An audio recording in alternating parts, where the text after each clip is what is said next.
ಅದಿರಲಿ ಒಂದು ನಿಮಿಷ ನೋಡಿ ಮೇಡಮ್ ಇಲ್ಲಿ ವೀರೇಶ್ವರ ಸಾವೆ ವರ್ಸಸ್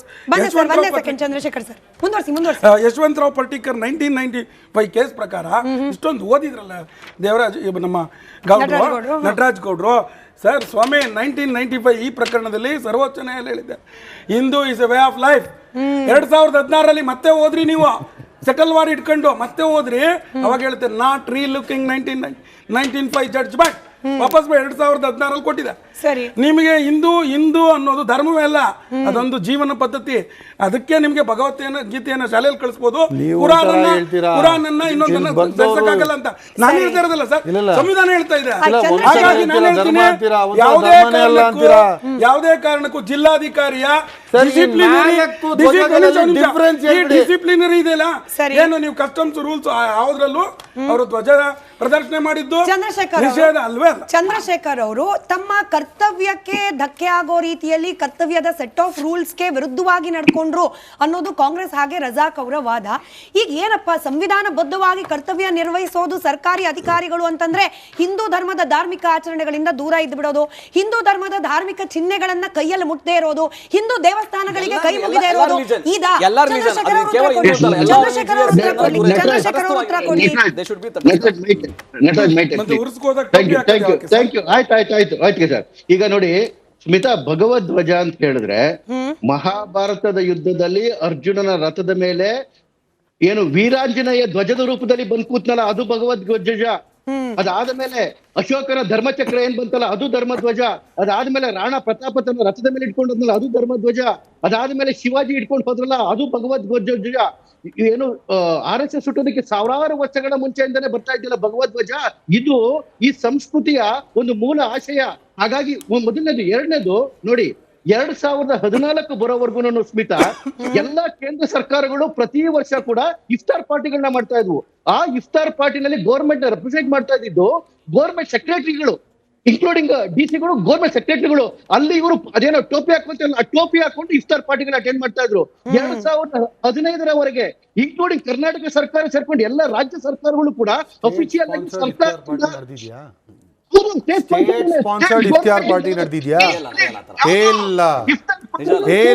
ಇದು ಸ್ಟೇಟ್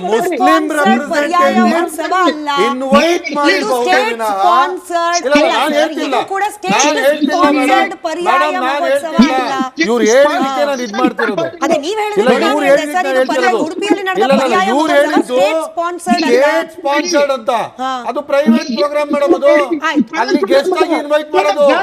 ಇಲ್ಲಿ ಇವರು DC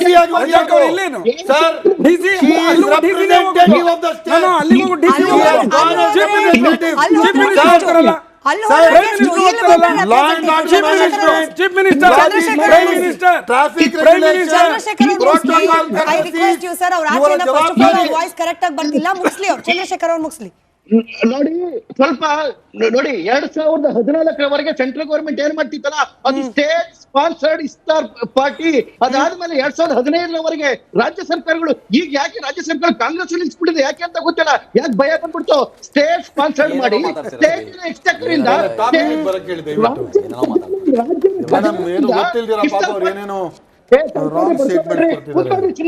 ಯಾಕೆ ಭಯ ಪಡ್ಕೋತೀರಾ ಮಾತಾಡ್ಬೇಕಾರೆ? ನಿಮ್ಗೆ ಇಫ್ತಿಯಾರ್ ಬಗ್ಗೆ ಗೊತ್ತಿಲ್ಲ. ಬರೋ ತಿಂಗಳು ರಂಜಾನ್ ಇದೆ, ನಾನು ಇನ್ವೈಟ್ ಮಾಡ್ತೀನಿ. ಮಾತಾಡಿ. ರಾಜ್ಯ ಸರ್ಕಾರಗಳೇ ಖಜಾನೆಯಿಂದ ಅಫಿಷಿಯಲ್ ಆಗಿ ಸ್ಟೇಟ್ ಸ್ಪಾನ್ಸರ್ಡ್ ಆಗಿ ಬಾಯ್ ಬಡ್ಕೊಬಿಡಿ ತಡ್ಕೊಳ್ಳಿ.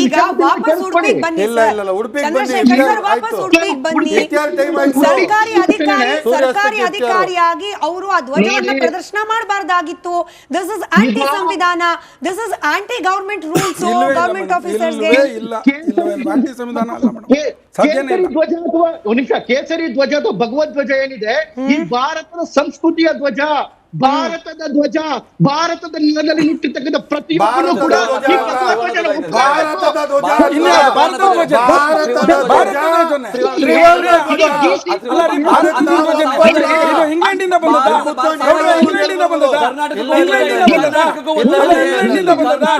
ಅಲ್ಲ, ಇಂಗ್ಲೆಂಡಿಂದ ಬಂದದ್ದು ಭಾರತ ಧ್ವಜ. ಭಾರತೀಯ ಧ್ವಜನೇ. ಪಾಕಿಸ್ತಾನದಿಂದ ಬಂದದ್ದು. ಪಾಕಿಸ್ತಾನದಿಂದ ಬಂದದ್ದು. ಅಲ್ಲ, ಅದನ್ನ ಹೇಳ್ತಾ ಇದ್ದೀನಿ. ಅಲ್ಲ, ಯಾರು ಹೇಳಿದ್ರಿ ನೀವು? ಅಲ್ಲ, Hindutva is a way of life. Nataraj ಗೌಡ್ರು ಅನೇಕ ಬೆಳವಣಿಗೆಗಳನ್ನ ಗಮನಿಸಿದಾಗ, ಅದರಲ್ಲೂ ಕಾಂಗ್ರೆಸ್ ಪಕ್ಷದ ಕೆಲ ನಾಯಕರ ಪ್ರತಿಕ್ರಿಯೆ ನೋಡಿದಾಗ, ಈ ಸರ್ವ ಜನಾಂಗದ ಶಾಂತಿಯ ತೋಟ ಅನ್ನೋರೆಲ್ಲ ಯಾಕೆ ಆಂಟಿ ಹಿಂದೂ ಅನ್ನೋ ರೀತಿಯಲ್ಲಿ ವರ್ತಿಸ್ತಾರೆ? ಈಗ ಇದೇ ವಿಚಾರಕ್ಕೆ ತಗೊಳ್ಳೋಣ ಸರ್. ಒಂದು ಧಾರ್ಮಿಕ ಉತ್ಸವ, ಅದ್ರಲ್ಲಿ ಜಿಲ್ಲಾಧಿಕಾರಿಗಳು ಭಾಗಿಯಾಗಿದ್ದಾರೆ.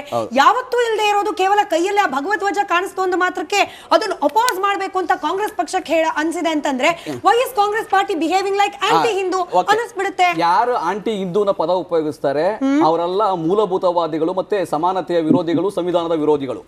ಯಾರ್ಯಾರು ಆಂಟಿ ಹಿಂದೂನ ಪದವನ್ನ ಉಪಯೋಗಿಸ್ತಾರೆ ಬೇಕಂತ ಹೇಳಿ ಸಮಾಜದಲ್ಲಿ ಒಡಕನ್ನು ಉಂಟು ಮಾಡ್ಬೇಕಂತ ಹೇಳಿ ಪಟ್ಟಬದ್ಧ ಹಿತಾಸಕ್ತಿಗಳು, ಮೂಲಭೂತವಾದಿಗಳು, ಧರ್ಮಾಂಧರು ಇದನ್ನು ಉಪಯೋಗಿಸ್ತಾರೆ. ನಮ್ಗೆ ಅದ್ರ ಬಗ್ಗೆ ಚಿಂತೆ ಇಲ್ಲ. ಆದ್ರೆ ನಾನೇನ್ ಹೇಳ್ತಾ ಇದ್ದೀನಿ ಅಂದ್ರೆ, ಯಾವುದೇ ಧರ್ಮದ IAS IPS ಅಧಿಕಾರಿ, ಸಾರ್ವಜನಿಕ ಸೇವೆಯಲ್ಲಿರ್ತಕ್ಕಂಥ ಅಧಿಕಾರಿ ಯಾವುದೇ ರೀತಿಯ ಧರ್ಮದ ಆಚರಣೆಯಲ್ಲಿ ಭಾಗಿಯಾಗದಲ್ಲ, ಅಂದ್ರೆ ಭಾಗಿಯಾಗದಂತಲ್ಲ, ಪ್ರದರ್ಶನ ಮಾಡಿ ತಟಸ್ಥವಾಗಿರಬೇಕು, ಧರ್ಮ ನಿರಪೇಕ್ಷತೆಯನ್ನ ಕಾಪಾಡಬೇಕು, ಸಂವಿಧಾನದ ಆಶಯವನ್ನ ಕಾಪಾಡಬೇಕು, ಜಾತ್ಯತೀತವಾದವನ್ನ ಕಾಪಾಡಬೇಕು ಕೇಳಿ. ಆದ್ರೆ ಅವರು ಒಂದು ಧರ್ಮದ ಲಾಂಛನವನ್ನ, ಒಂದು ರಾಜಕೀಯ ಪಕ್ಷದ ಲಾಂಛನವನ್ನ ಪ್ರದರ್ಶನ ನಾನು ಹೇಳ್ತಾ ಇದ್ದೀನಿ, ಯಾವುದೇ ರೀತಿಯಾಗಿ ಮಾಡುವುದಿಲ್ಲ. ನಿಮ್ಗೊಂದು ಮಂಡ್ಯ ವಿಷಯ ಗೊತ್ತಿರಬೇಕು. ಮಂಡ್ಯದಲ್ಲಿ ಸರ್ಕಾರಿ ಪೋಲ್ ಮೇಲೆ ಭಗವಧ್ವಜವನ್ನ ಆರಿಸಿದ್ದನ್ನ ಇಳಿಸಿ ಆಮೇಲೆ ಅದಕ್ಕೆ ಜನ ಚೀಮಾರಿ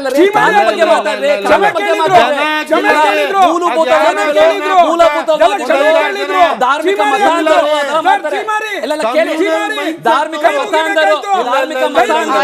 ಮೂಲಭೂತವಾದಿಗಳು ಸರ್ಕಾರದ ನಿಯಮಗಳನ್ನ, ಸರ್ಕಾರವನ್ನ ಹಾಳು ಮಾಡಲಿಕ್ಕೆ ಅವಕಾಶವನ್ನ ಕೊಡಬಾರದು, ಸಂವಿಧಾನದ ಆಶಯವನ್ನ ಹಾಳು ಮಾಡಲಿಕ್ಕೆ ಅವಕಾಶವನ್ನ ಕೊಡಬಾರದು.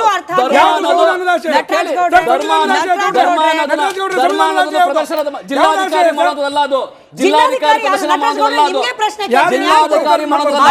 ಅಲ್ಲಿ ಧರ್ಮಾಧಿಕಾರಿ ಇರ್ತಾರೆ, ಧರ್ಮಾಧಿಕಾರಿ ಮಾಡ್ತಾರೆ. ಇಲ್ಲ ನಾನ್ ಮಾಡ್ತೀನಿ, ಇಲ್ಲ ನೀವು ಮಾಡ್ತೀರಾ. ಸಾರ್ವಜನಿಕ ಅಧಿಕಾರಿಯಾಗಿ, ಜಿಲ್ಲಾಧಿಕಾರಿಯಾಗಿ ಆ ರೀತಿ ಮಾಡುವಂತಿಲ್ಲ. ಕೇಳಿಸ್ಕೊಳ್ಳಿ ನೀವು. ಭಾರತೀಯ ನಾಗರಿಕ ಸೇವಾ ನಡವಳಿಕೆ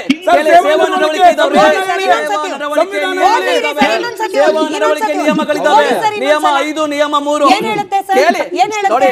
ಭಾರತೀಯ ನಾಗರಿಕ ಸೇವಾ ನಡವಳಿಕೆ ನಿಯಮಗಳು, ರೂಲ್ಸ್ 1968, ನಿಯಮ 5, ನಿಯಮ 3. ಅದ್ರ ಪ್ರಕಾರ ಯಾವುದೇ IAS IPS ಅಧಿಕಾರಿ, ಸಾರ್ವಜನಿಕ ಇರತಕ್ಕಂಥ ಅಧಿಕಾರಿ, ರಾಜಕೀಯ ಪಕ್ಷದ ಅಥವಾ ಬೇರೆ ಯಾವುದೇ ರೀತಿಯ ಧಾರ್ಮಿಕ ಅಥವಾ ಯಾವುದೇ ರಾಜಕೀಯ ಪಕ್ಷದಲ್ಲ, ಯಾವುದೇ ರೀತಿಯ ರಾಜಕೀಯ ಧಾರ್ಮಿಕ ಪ್ರಮೋಷನ್ ಆಗ್ಲಿ ಮಾಡುವಂತಿಲ್ಲ. ನೀವು ಇಲ್ಲಿ ನೋಡಿ, ಕಾಮ್ ಡೌನ್ ಸರ್. ತುಂಬಾ ಶಾಂತವಾಗಿ ನಾನು ಪ್ರಶ್ನೆ ಕೇಳ್ತಾ ಇದ್ದೀನಿ. ಕಾಂಗ್ರೆಸ್ ಪಕ್ಷ ಒಬ್ಜೆಕ್ಟ್ ಮಾಡ್ತಿರೋದು ಏನನ್ನ? ಕೇಸರಿ ಧ್ವಜ ಹಿಡಿದ್ರು ಅನ್ನೋದನ್ನ, ಅಥವಾ DC ಆ ಕಾರ್ಯಕ್ರಮದಲ್ಲಿ ಭಾಗಿಯಾದ್ರು ಅನ್ನೋದನ್ನ, ಯಾವ್ದನ್ನ ಅಪೋಸ್ ಮಾಡ್ತಾ ಇದೆ? DC ಅವರು ಕಾರ್ಯಕ್ರಮದಲ್ಲಿ ಭಾಗಿಯಾಗಬೇಕು. ಅದು ಯಾವುದೇ ಮೈನಾರಿಟಿ ಆಗ್ಲಿ, ಇಲ್ಲ ಚರ್ಚಲ್ಲಿ ಕಾರ್ಯಕ್ರಮ ಆಗ್ಲಿ, ಮಸೀದಿ ಕಾರ್ಯಕ್ರಮ ಆಗ್ಲಿ, ಧಾರ್ಮಿಕ ಕಾರ್ಯಕ್ರಮ ಯಾವುದೇ ಅವರು ಆ ಧ್ವಜವನ್ನ, ಧಾರ್ಮಿಕ ಧ್ವಜವನ್ನ ಕೈಲಿ ಹಿಡಿದು ಪ್ರದರ್ಶನ ಮಾಡಿದ್ರಲ್ಲ, ಅದು ಮಾಡುವಂತಿಲ್ಲ. ಅವ್ರಿಗದಲ್ಲ, ಅದು ಧಾರ್ಮಿಕ ಧರ್ಮಾಧಿಕಾರಿಗಳು ಬಿಜೆಪಿ ಮತ್ತೆ ಮೂಲಭೂತವಾದಿ ಮತ್ತೆ RSS ನವರು ಈ ಷಡ್ಯಂತ್ರ ಮಾಡ್ತಾ ಇದ್ದಾರೆ. ಸರ್ಕಾರದಲ್ಲಿ ಈ ಧರ್ಮವನ್ನ ನುಸುಳಿಸಿ ಹಾಳು ಮಾಡ್ಲಿಕ್ಕೆ, ವ್ಯವಸ್ಥೆಯನ್ನು ಹಾಳು ಮಾಡ್ಲಿಕ್ಕೆ, ಸಂವಿಧಾನ ಆಶಯನ ಹಾಳು ಮಾಡ್ಲಿಕ್ಕೆ ಪ್ರಯತ್ನ ಮಾಡ್ತಾರೆ. ಚಂದ್ರಶೇಖರ್ ಸರ್, ನಿಮ್ ವಾಯ್ಸ್ ಸರಿಯಾಗಿ ಬರ್ತಿಲ್ಲ, ಮೈಕ್ರೋಫೋನ್ ಅಲ್ಲಿ ಏನೋ ಪ್ರಾಬ್ಲಮ್ ಇರಬಹುದು, ದಯವಿಟ್ಟು ಅದನ್ನ ಸರಿ ಮಾಡ್ಕೊಳ್ಳಿ. ನಟರಾಜ್ ಗೌಡ್ರ, 2 ಚಿಕ್ಕ ಪುಟ್ಟ ಪ್ರಶ್ನೆಗಳಿದೆ, ನಿಮ್ಮನ್ನ ಕೇಳಿ ರಜಾಕ್ ಅವರಿಗೆ ಹೋಗ್ತೀನಿ. ಈಗ ನಿಮ್ಮ ಪ್ರಕಾರ DC ಕೈಯಲ್ಲಿದ್ದು ಹಿಂದೂ ಧರ್ಮದ ಸಂಕೇತವಾದ ಧ್ವಜ ಹೌದಾ? ಧಾರ್ಮಿಕ ಧ್ವಜ ಹೌದು. ಧಾರ್ಮಿಕ ಧ್ವಜ ಹೌದು. ಈಗ ಹಾಸನಾಂಬೆಯ ದೇಗುಲವನ್ನ ತೆಗೆಯುವಾಗ, ಮುಚ್ಚುವಾಗ ಅಲ್ಲಿ ನಡೆಯೋದು ಕೂಡ ಹಿಂದೂ ಧರ್ಮದ ಧಾರ್ಮಿಕ ವಿಧಿವಿಧಾನಗಳ ಧ್ವಜ ಅಲ್ಲ, ಬಟ್ ಧಾರ್ಮಿಕ ಧರ್ಮವನ್ನೇ ಸೂಚಿಸುವ ವಿಧಿವಿಧಾನಗಳು. ಚಾಮುಂಡಿ ತಾಯಿಯ ಉತ್ಸವ ಮೆರವಣಿಗೆ ಹೊರಡ್ಲಿಕ್ಕೆ ಮುಂಚೆ ನಡೆಯೋದು ಕೂಡ ಹಿಂದೂ ಧರ್ಮದ ಧಾರ್ಮಿಕ ವಿಧಿವಿಧಾನಗಳು. ಅಲ್ಲೂ ಕೂಡ ಸರ್ಕಾರಿ ಅಧಿಕಾರಿಗಳು ಭಾಗಿಯಾಗಿರ್ತಾರೆ. ಅಲ್ಲಿ ಯಾವುದೂ ಕೂಡ ಕಣ್ಣು ಕೆಂಪಾಗೋದು, ಕಣ್ಣು ಕುಕ್ಕದೇ ಇರೋದು, ಕೇವಲ ಈ ಕಲ್ಲರ್ನ ಫ್ಲಾಗ್, ಇದಕ್ಕೆ ಮಾತ್ರ ಅಬ್ಜೆಕ್ಷನ್ ಯಾಕೆ?